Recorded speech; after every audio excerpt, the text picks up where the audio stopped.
So as I was suggesting before the film, I am thrilled to be able to share something with the Real Pieces audience at 92Y before everyone gets wind of it once this film opens in theaters in about 2 weeks. I do believe that you've just watched one of the best performances of the year, and I'm very eager.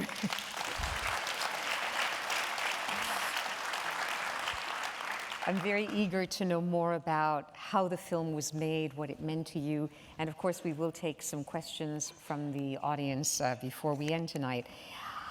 For me, the obvious place to begin is, how did you get involved with this project? Was it that Antonio Campos, the director, came to you, or did you hear about this and no? I got sent the script, like actors do, by an agent, and like you always do when you get sent a script. I don't know how many of you know this. Often it comes with a cover letter, and the agent has reduced the script to a sort of 5-line synopsis. Now, I'm sure you can all imagine what a 5-line synopsis of this film is like. I read it, and I had a lot of very strong emotions. And I had a strong reaction to the 5 lines, because it did feel like sensationalism. It felt, part of me sort of started screaming, why make this? What is this? What does this mean? Why do this film? What is it exploitation? Is it a couple of guys that think it's cool? And I realized at the same time as having that thought that was in a way the reason to make the film. Because without the film, she is 5 lines of reductive shock, horror story. She is reduced to something that you come across when you Google late at night and is on the 10 most shocking things of all time. And the film is a brave attempt to humanize someone that is difficult to reckon with, who did something shocking. Had you known anything about Christine Chubbuck beforehand? I knew nothing. I knew nothing about her. I knew nothing about the story. It was all a surprise to me. And I read the script, and I was just incredibly moved by it. I was principally because, and I think this is in the film too, but on the page it was driven by this profound sense of empathy towards someone doing their best to live. And it wasn't actually about her death. It was about someone trying very hard to survive. And I found it to be strangely full of light and life. And I think that's in the film too. And frankly, I was curious at that point. It wasn't a sort of slam dunk, yes, okay. I was intrigued and frightened and all the things that you can imagine. But I wanted to meet Antonio Campos, the director, and I wanted to meet Craig Shilowich, the writer, because apart from anything else, there was some sort of instinct in me that thought, this is an incredibly feminine film. It's very much the female perspective. It's a story firsthand about a woman. Why is it being made by 2 men? So I had a meeting with them, and I took them to task about it a little bit. And the thing that really sold me on it was that I realized that these were 2 people who came to it from a very honest place. Antonio Campos is an incredibly emotional sort of director. I think he engages with dark subject matters, or the darker side of all of us, because in a way he is so emotionally vulnerable to life. Like, these things affect him, or he has to struggle with it. And I found that sort of porous nature about him. I thought, oh, there's nothing cynical about these movie makers. This person wants to make this because he feels something very strongly. And Craig Shilowich, I'm not betraying trust by saying this because it's something he's talking about. He wrote it because he had nearly a 10-year battle with depression. And he came out of it in part because of his work. So when he came across the Christine Chubbuck story, essentially he thought to himself, what if I had been a woman? And what if I had been a woman in the 70s? And what if I had had my work taken away from me? Would I have made it? And that's, so he had demons that he needed to exorcise. Right. So the fact that there was nothing exploitative or sort of sensationalist about it. It's a film about sensationalism. You could say it's not sensationalistic. Made me realize that it was a vital piece of art to make. Yeah. Did you watch the previous films? Answer, No. It's we want to know. Antonio Campos had made 2 films before this, Simon Killer and After School. After School, yeah. And these are slightly more avant-garde films in which video technology plays a prominent role, whether an accidental death is caught on video or whether blackmail is done through cell phones. Did you feel the need to see his previous work before committing to this? Absolutely, yeah. Okay. And could you tell us a little about how one prepares to play Christine Chubbuck? I mean, she existed, but it is not easy to find the footage, certainly, of the final scene. One can find footage, I gather, just of her work on television. Well, Craig Shilowich researched it thoroughly. I mean, a lot of it is an artistic rendering, but it's all inspired from the research that he went through. He went down to Sarasota, he spoke to her co-workers and friends. Both him and Antonio spoke to me, and we made a collective decision that I wouldn't do that. And I agreed. There's a sense of having to universalize this. There's a sense of having to engage with it in a way where I can find the truth of the character in my way and also be faithful to the script. That said, Craig gave me 15 minutes of footage of her doing the morning show, the talk show, which is pretty much all that's out there. And it's an incredibly dry bit of footage. She's talking to someone about a zoning petition. And let me tell you, I know an awful lot about zoning petitions now because I watched that again and again and again.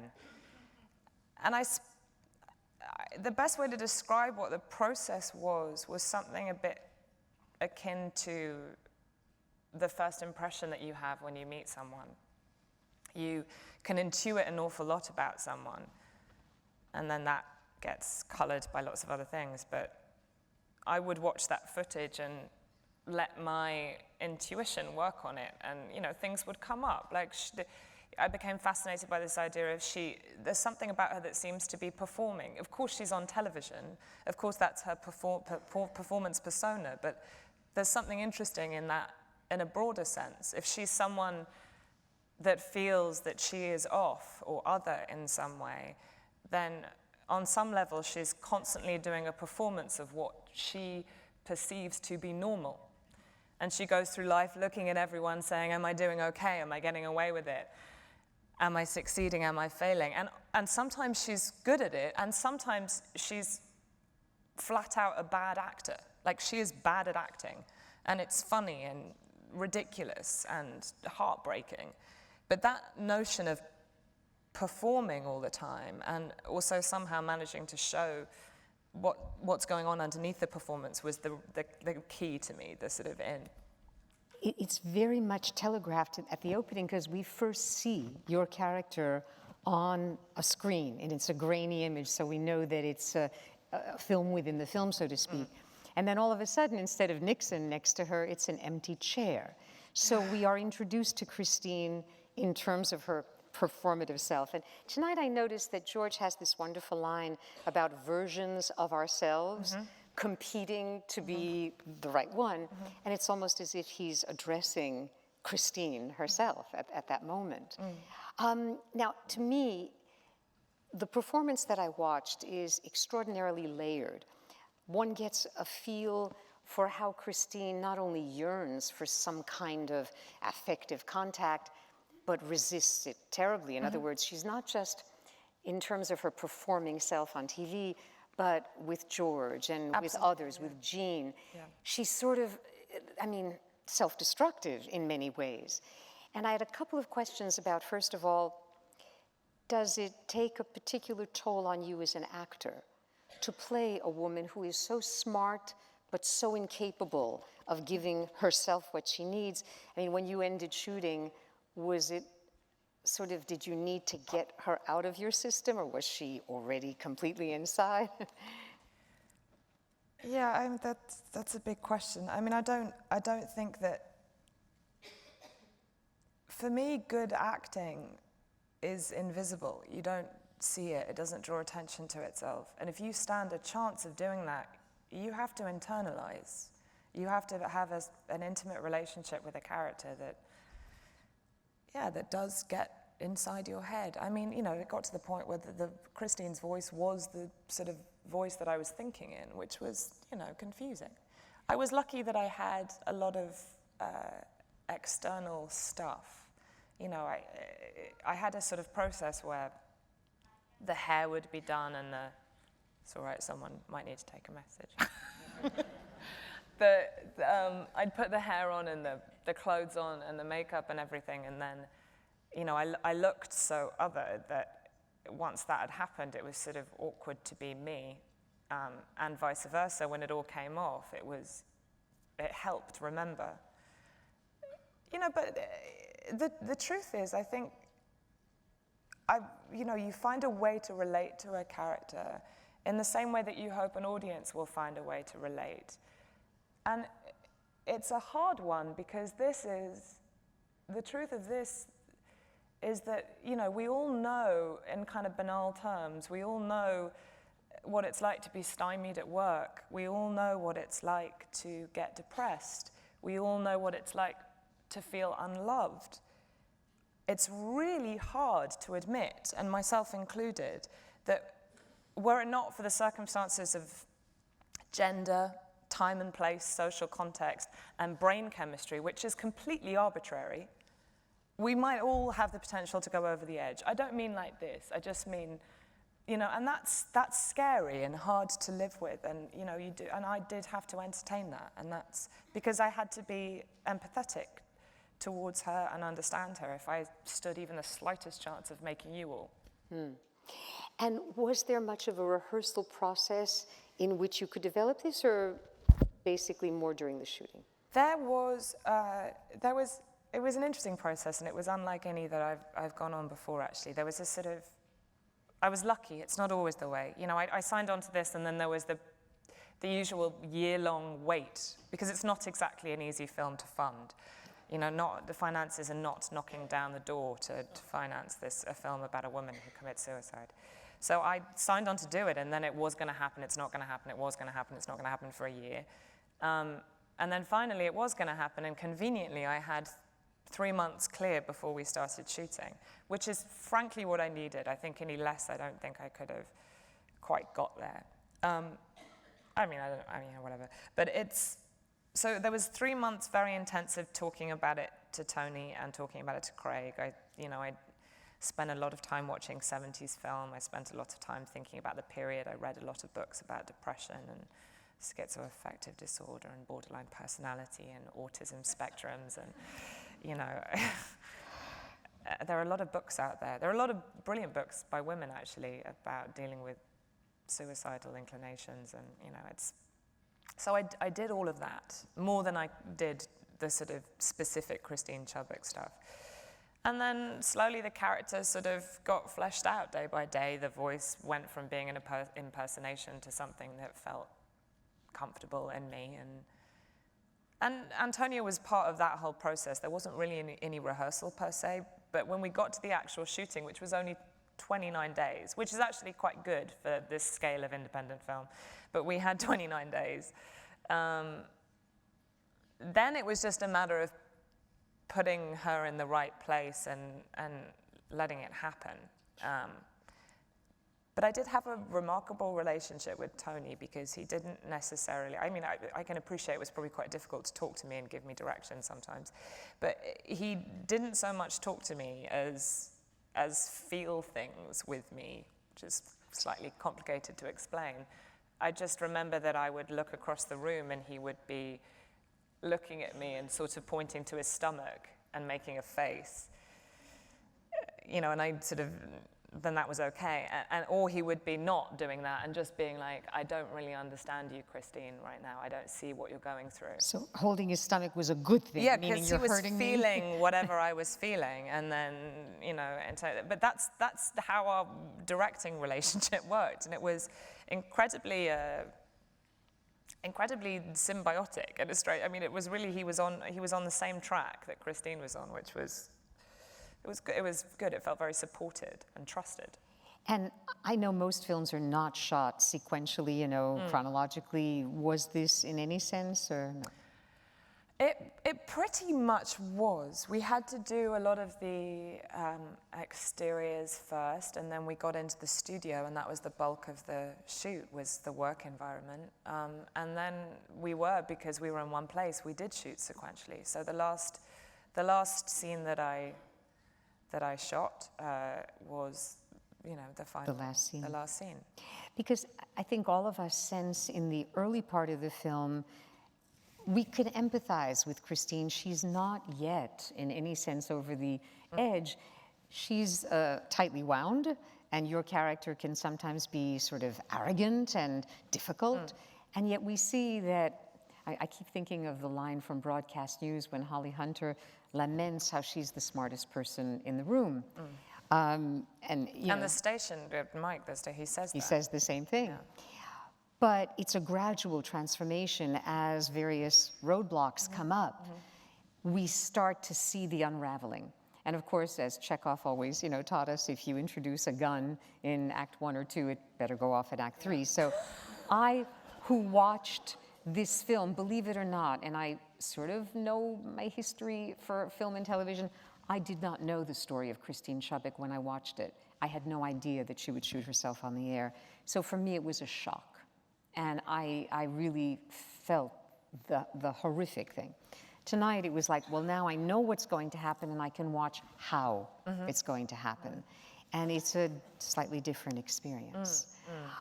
Do you have any particular, I assume you've been watching the film. Again, it was such a success at Sundance. It was just shown at the Toronto Film Festival to great acclaim. Do you have trouble watching this over and over? I mean, I've seen it twice only, actually, and I love watching it, which is shocking. I love, and I also don't love watching it. I love watching it because I am incredibly proud of being in it, and I'm proud of doing it. Thank you. And I just think it's a good film. I just think it's a really great film. And every time I do see it, and the twice that I see more richness and complexity in it. But yeah, it's also uncomfortable because it's difficult not to remember, for your body to remember some of the physical things. So I end up getting a tension headache when I watch it because my jaw starts doing that thing again, and I don't know, I can't seem to stop it. I think of a line, for example, I found it emotionally so wrenching when Christine responds to George's I'm going to Baltimore with follow your gut, which it was almost as if Christine is crying those lines and controlling the way it's coming out. And I don't know to what extent that's something that you can do on a first take, or that you have to do multiple takes to get to that right resonance. I don't know. I think, you know, the voice is always, for me, really the starting point. I don't know why that is. A lot of actors, they put on a pair of shoes and they're like, oh, this is the character. For whatever reason, it might be starting in theatre, I don't know. The voice is where I kind of locate what the character is. And I never think of it as being an impersonation, because the voice, you know, I think this notion of accent is slightly wrong. We all have idiosyncratic ways of speaking, that everyone speaks and sounds unique. And it comes from a place of emotion. It doesn't come, I mean, of course it comes from where you're born and all the rest of it, but it comes from emotion. And it's sort of a sense of what happens to my voice if it's so painful to say something because I'm so frightened that everyone's going to think the wrong thing about me, or I'm going to say the wrong thing, or what happens to your voice when you really feel that? It gets clenched, it gets, you know, you start with the emotion and then the voice happens, if that makes sense. It does. Did you ever study music? Because I must say that your voice is so distinctive, so different in each of the clips that we showed. I'll get to Lay the Favorite in a moment, where it is very high-pitched, compared to a much lower resonance in Christine and other films. Was music any part of your training? Huge. My mother's an opera singer. Exactly. So I had a feeling that maybe that Yeah. would have inspired it. And did you at any point sing? I mean, Yeah, I know. I love singing. It's pretty much exclusively in the shower, though. But okay. Now, I got the feeling watching this film, especially the way that it begins.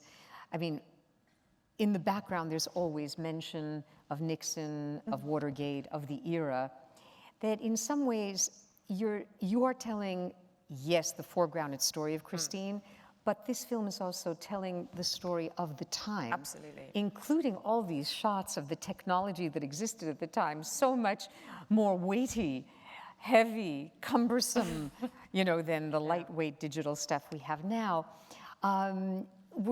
Did you feel that that's what the film was up to as well? It's something that I thought about before and then had to forget. It's not, because I had to live I had to live in the 70s. I had to believe that that was my normal. I can't sort of think of it in terms of other and, But I can't, when I watch it now, I'm struck by the significance of all of it, like how much of her story is a harbinger for so many things that we're really bad at talking about. Mental health, suicide, women, the notion that if it, we're talking about a time where if it bleeds, it leads is coming hot on the heels of the golden age of journalism and Watergate and all the rest of it. And you could argue that if it bleeds, it leads runs straight up to clickbait now. And, the notion that fear can be used to control and manipulate people is hardly alien to us right now in America. So, it feels incredibly relevant. It does. And so the 70s, yeah, it existed for me, but not. Now, some sources claim that Christine Chubbuck's story inspired Network in terms of Paddy Chayefsky's writing of the script. Network was released in '76. This took place in '74. I don't know whether you have done any particular.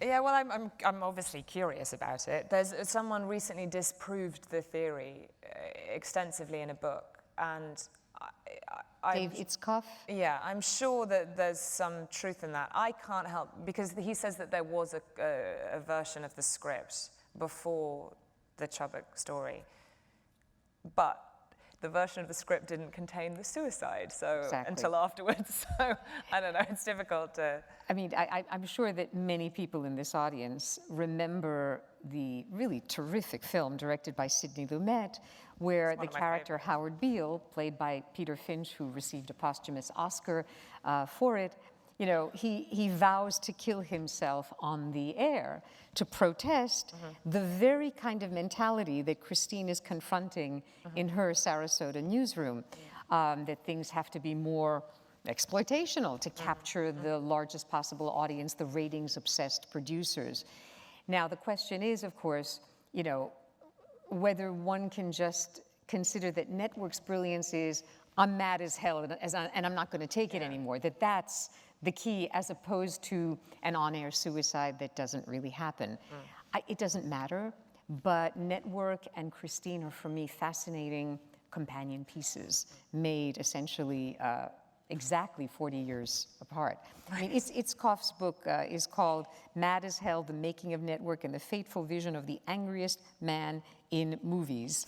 And it does say that Chayefsky began Network prior to these experiences.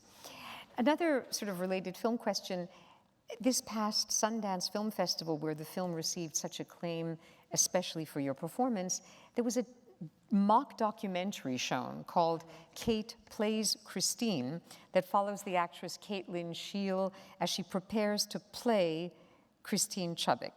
And my question is only, do you think this is a coincidence, or is there something in the air 42 years later that is making Christine Chubbuck of greater importance to our lives than was the case before? I mean, I don't really know. I can't answer that question. I think that there's always, these things happen sometimes where, a zeitgeisty interest in something. And I suppose I can see why that could be the case. I can see there's many things. I haven't seen Kate Plays Christine, so I don't. It's intriguing. I mean, the director of that film, Robert Greene, said that he made the film to show the impossibility of making a film about Christine Yeah, you Chubbuck. can see why I don't really want to see it. Right. And by the way, Antonio Campos proved that Robert Greene is wrong.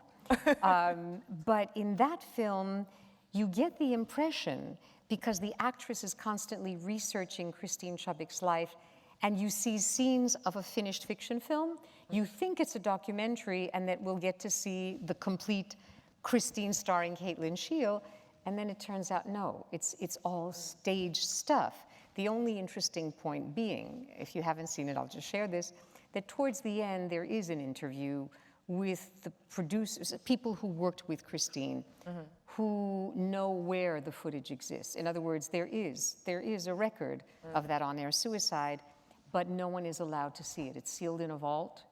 The people who were in charge of it were encouraged to donate it to the Columbia Journalism School, but that has not happened yet. Yeah, I think this is sort of complicated territory, and I feel protective over her, I suppose, having gone through this in some way, and I find it complicated when you start concentrating too much on this sort of hunt for this thing. That's not what we should be concentrating on. You know, I do think there's some sort of profound irony here, that's positive, in that this was a woman who desperately wanted to be famous for her own work, for serving a community, for being a good journalist. And yes, she ended up making headlines for Blood and Guts, but there's, ironically, because it doesn't allow a simplistic response, because you come out having a debate, there's a chance that the headlines now could be about the debate, not the thing. That's right. And I think that's the right thing to do. I don't think we should be concentrating on finding this thing. The family wanted it destroyed, and we must respect that. I think you're absolutely right. And one way to appreciate this movie is not just in terms of marveling at performance and feeling the emotion. It is a cautionary tale. It is an extreme version of what some women have experienced in a workplace dominated not only by men, some of them sympathetic, some less so, but by a culture that values shock and ratings above and beyond substance and meaning. So what can we do? One of the most marvelous things for me watching this film, it's the interchange between you and Tracy Letts as your boss, Mike Nelson. And because I'm sure I'm not the only person in this room who has appreciated Tracy Letts not merely as the playwright of August Osage County, among others, but lately he's been in Indignation playing the dean, or in The Big Short, playing, I think it's Christian Bale's boss, and Homeland. Could you talk a little about what it's like to work with him? Because he's clearly not merely an actor, he's a writer-actor. It's really, really great to have a Pulitzer Prize-winning play on set telling you every day how great the material is. That's really reassuring. It was, he's brilliant, and he's a great mind and also a really great actor, and he comes from that Chicago theatrical. He's steeped in that world, so he has a real sense of how to be a team player and to be there and be supportive and help, and he's wonderful. Yeah, I think he brings a touch of authenticity to all of these supporting parts that he's been playing lately. I just marvel. He's brilliant. Oh. Now, you have worked with some extraordinary directors, and I'm thinking about, I first saw you in Vicky, Cristina, Barcelona. Okay, so Woody Allen and Christopher Nolan with The Prestige, and Stephen Frears with Lay the Favorite, Spielberg, recently the BFG, Ben Affleck, John Crowley, Nicole Holofcener, Ron Howard, etc. And I guess my question is, how was working with Antonio Campos either similar to some of these big-name directors, and not all of them are big-name, but Nicole Holofcener is my former student. What is it that the truly great directors give you that enables you to do your best work? I don't know that any of them have something that I could really name in common, but I think there is a strand that runs through all great directors, which is a kind of ability to instill the actor with trust, like a sense of, if a director can express to an actor that that they know what their tastes are, that they know what's good, and they know what they're looking for, and make you feel capable of doing your best work, then that's really the winning ticket. You don't have to do much after that. That's kind of...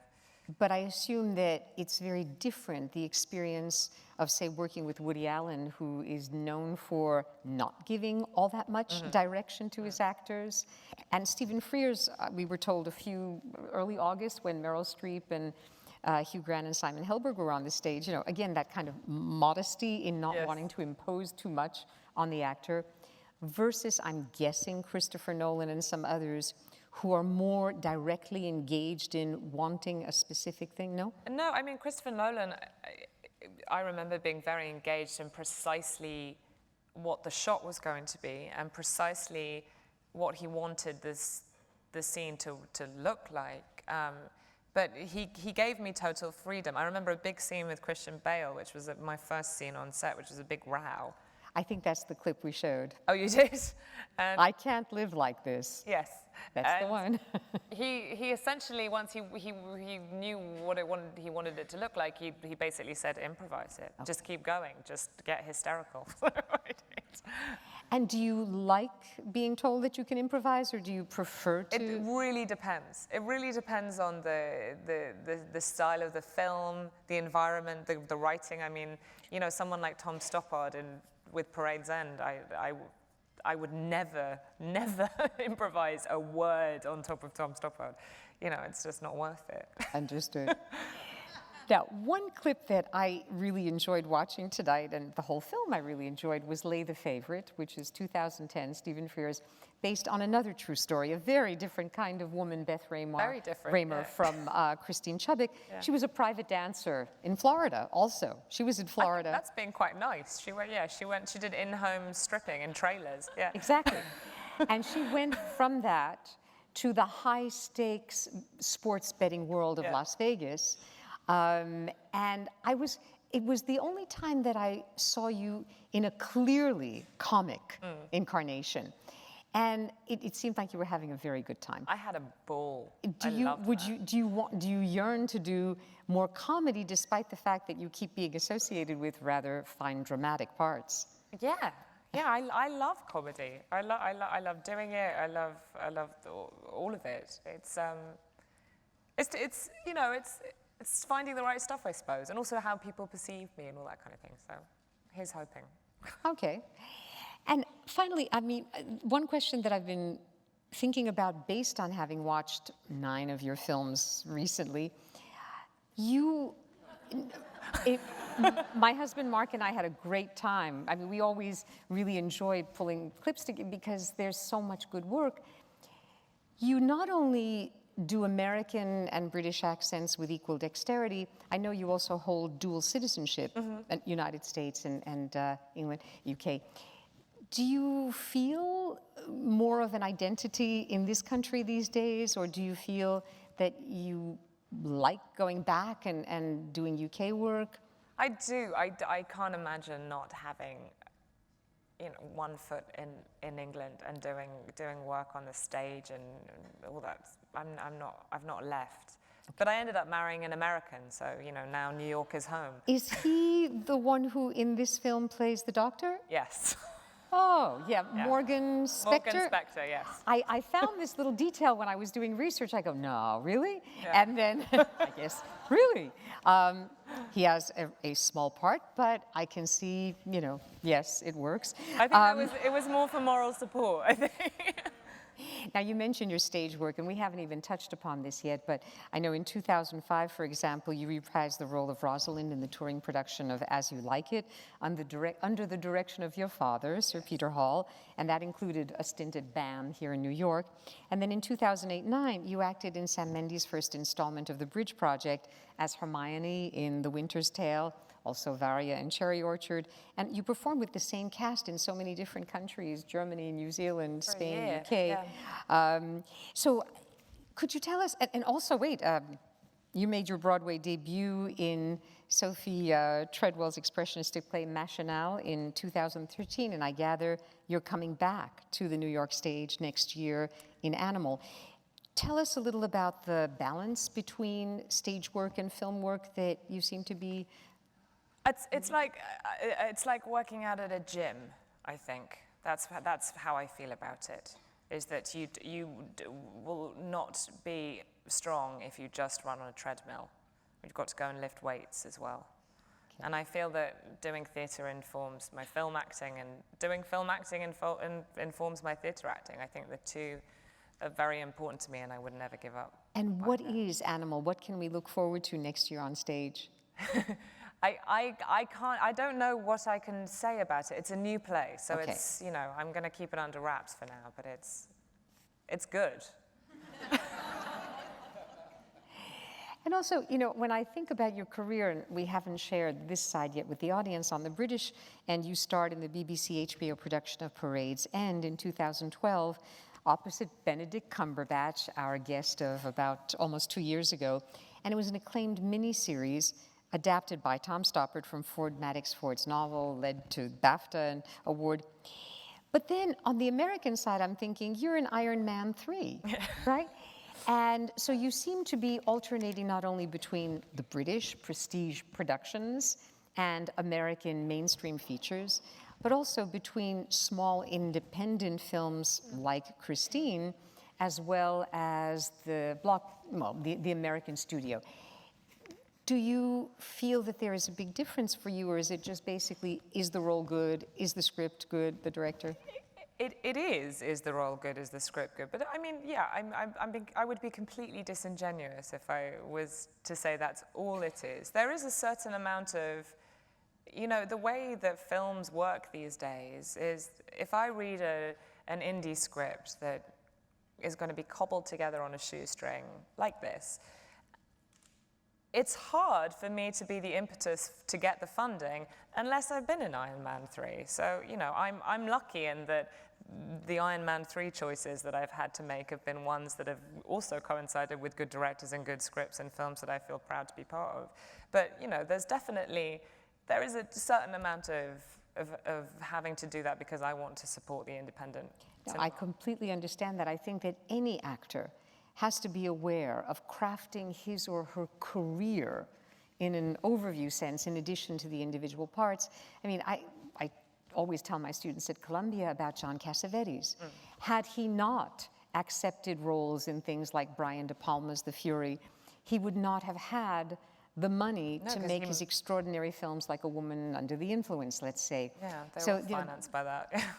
Exactly. So, you know, once you know what it is that you truly care about making and how financial exigencies work, then obviously you think about, well, what's a really good mainstream film in addition to the other? Of which there are plenty, incidentally. I'm not a snob about it. I want to be part of the mainstream too. No, I appreciate it. And I read that you're currently not just starring in an independent feature, but producing it, Permission? Yeah, the director's here in the audience, actually. I'm just waving over there. Brian Crano, the director-writer. Okay. And that's also got Gina Gershon. And one of the stars, David Craig, sorry. I'm glad to hear it. And what does it mean that you are, quote, producing? Does this very question come up, like, because your name now is more and more recognizable, that you're helping them put it together? Well, it's a sort of byproduct of being the thing that made the thing happen, if you see what I mean. It's, you know, and wanting to claim responsibility for that and the product, because you had some part of being the one that was able to green light it. So, you know, which I wasn't in entirety. Dan Stevens was also a lot to do with that. But also, it was a no-brainer to produce this one, because I've known Brian for many, many years. He's a close friend of mine, and he's consistently showed me scripts that I have contributed and spoken to him and given my feedback about, and worked with him and collaborated with him. So it sort of made sense that we should give that a title when it came to make this one. It's basically Permission. Yeah. So permission. Yeah. So I did do the work. I didn't just Well, I did some of the work. I did quite a lot of work. Well, by now, because obviously you've been reading a lot of scripts, some of which you've said no to and many of which you've said yes to, I think an actor becomes increasingly sensitive to what makes a script work or not. We do have time for a few questions from the audience, and I see a gentleman. I'm going to repeat the question.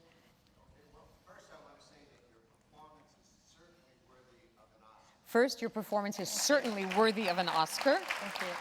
Agreed. Second of all, there was a bit of irony from me and my wife in the very last scene when they played the Mary Tyler Moore theme song, because my wife and I just got back from Nashville because we're friends with Sonny Curtis, who wrote and sang that theme song. So I'm going to tell him tomorrow how great this film is and how. Did you all hear that in the back, that the kind of sweet irony of the Mary Tyler Moore theme song heard over the end credits, because this gentleman and his wife just came back from Nashville, where Sonny Curtis wrote, and in other words, that particular music, they can tell the composer that it's being used in this particular film? Yeah. He wrote and sang I'm so it. happy you said that, because I think that scene and that use of that music towards the end is such a poignant, beautiful moment to me. It's just yeah.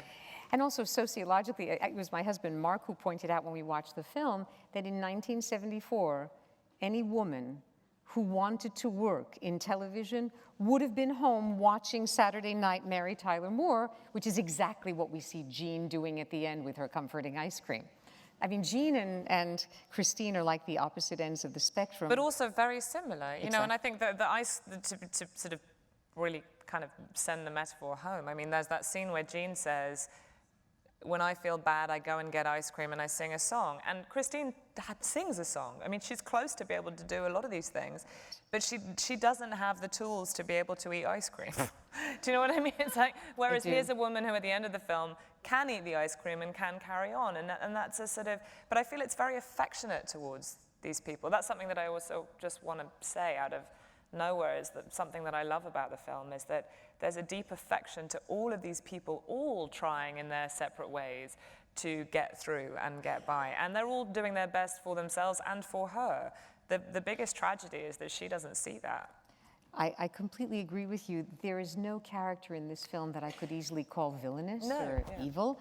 Everybody is sort of doing what he or she can do within a fairly circumscribed world. There was a question down here. I loved your performance. Congratulations. Congratulations, I loved your performance. My question is about the scenes with the puppets, which I found very moving and very sad. The scenes with the puppets are very moving and very sad. She's trying to explain the world to kids, and I'm just curious, were those totally scripted, or did you improvise? Because Christine Chubbuck is trying to explain the world to these kids. Were those scenes scripted, improvised, or both?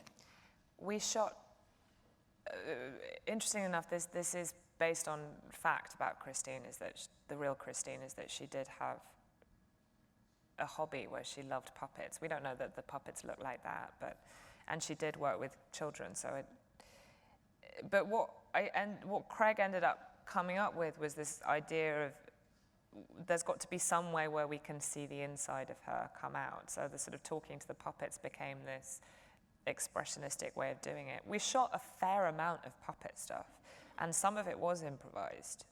In fact, a fair bit of it was improvised. I think most of what makes the film was scripted. But I spent a lot of time playing with them, yeah. Yes?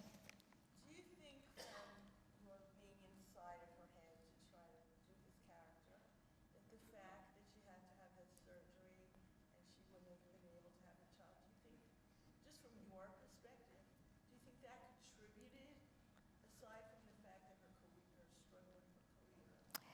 From having inhabited Christine from the inside, do you think that the issue of her impending surgery, the fact that she might never be able to have children, did that have a determining effect on the final outcome?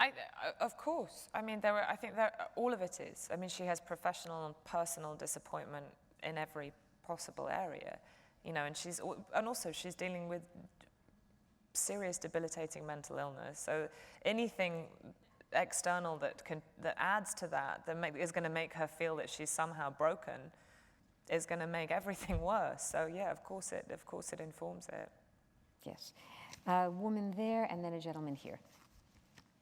First of all, seeing the clips at the beginning and see how adorable you are, I just thought it was brilliant the way you completely changed and turned into this just disturbed woman. First, a comment, seeing the clips at the beginning and now seeing how adorable you are, the transformation into this woman is even more remarkable. Did you ever, in all your research with mental illness, did you find out, because I know it's so unusual for a woman to use a gun to hurt herself, that's not the norm for a woman. Did anybody find out exactly what her mental illness was? In your research, especially given that it was perhaps more rare for women to use a gun to kill themselves rather than another means, did you ever find out what the particular diagnosis, what exactly was the mental illness from which she was suffering? I will say that statistic about women not using guns has changed significantly in the last 20 years or so. Doesn't hold true anymore. Shockingly. I mean, there's a sideline tragedy in that, if you don't use a gun, it's a cry for help. But unfortunately, if you get your hands on a gun, then it is game over, which I think is just worth saying. But I don't know is the truth, and there's no way of really knowing. The medicine about mental health at that time was confused. Arguably, it's still confused.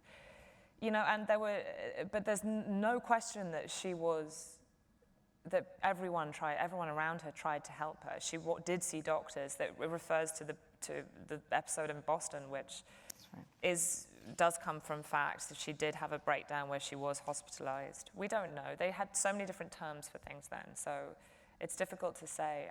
I could only ever diagnose the script, and I didn't even know that was even useful because I was playing someone that wasn't able to diagnose themselves, so I had to play the emotions. She says it's so believable. Gentleman here? After reading the script and then shooting the movie, do you have any strong theory about the next project that you want? After reading the script and doing this movie, do you have a strong sense of what you now would like to do in film, for example? Give me a good comedy. Yeah, without wanting to sound pretentious, I really got into this because I think that acting is one of those art forms where you get to help people empathize with people who are difficult to empathize with. And that's a good thing, because that's how tolerance is born. That's how we become a better society, not to sound too grand about it. But that's what I'm interested in doing. And honestly, it's really rare that women get to do that.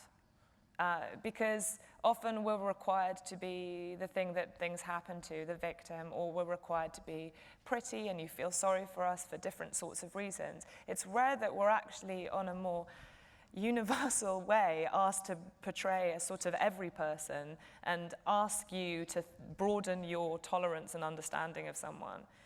And this is really one of the first times that I've ever truly got to do that. So at the end of it, it's hard not to feel that I want to have more opportunity to do that. So great scripts, whether they're dramatic or comedic, can be sent to this actress, though not directly, indirectly through agents, of course. I thought I saw one other hand, but further back. Yes. I'm sorry. I was going to ask the question about, I had a question about the script development and the character development. The question was about the Boston reference. I didn't get all the reasons about what happened in Boston. So I was curious why that wasn't developed more to get better insight into her specific.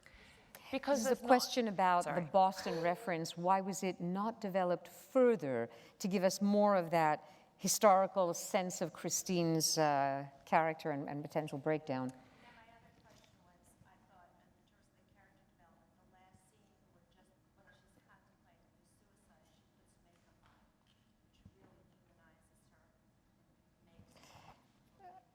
and the question about in the last scene before she kills herself, that Christine puts on makeup. You know, that, if you could talk a little about that. Well, to answer your first question, on a really basic level, we don't have the information. So to delve into that would be inappropriate on some level. Also, it didn't feel the way that the filmmakers wanted to go.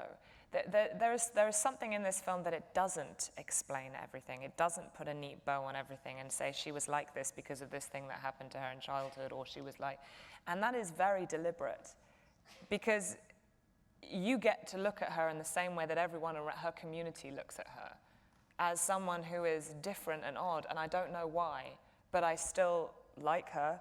I still, maybe like is a complicated word, but I have feelings towards her.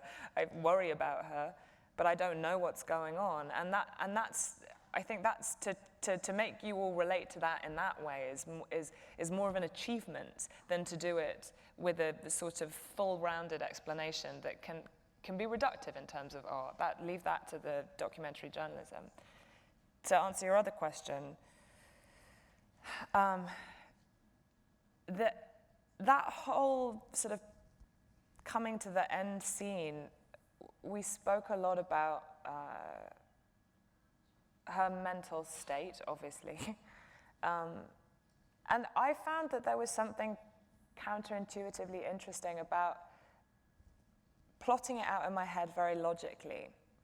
Like, if this is a woman who spends her life with this impulse, this suicidal impulse somewhere in the back, and every day she tries to not give in to that, and when she succeeds, she's like, I did it, I got through another day and I didn't do that thing. But it's a struggle, and it's a painful one, and it's one that takes a lot of energy. What happens to that person when they make the decision to give in to the impulse? Everything falls away. They're relaxed. There's a relief.